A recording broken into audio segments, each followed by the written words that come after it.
Mesmo quando tudo parece difícil, lembre-se, você não está sozinho. Deus está contigo em cada passo, até mesmo nos mais silenciosos. Às vezes, a vida nos desafia de formas que a gente não entende. As portas se fecham, as respostas não vêm. O coração se aperta. Mas é justamente nesses momentos que a fé se fortalece e o milagre se aproxima. Esforçar-te e tem bom ânimo.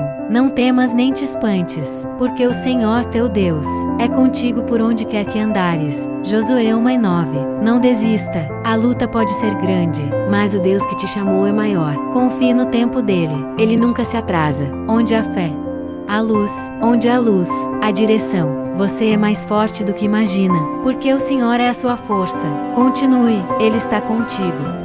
Sempre. Curta, compartilhe e inscreva-se para receber mensagens de fé todos os dias. Ainda há esperança, e ela vem do Senhor.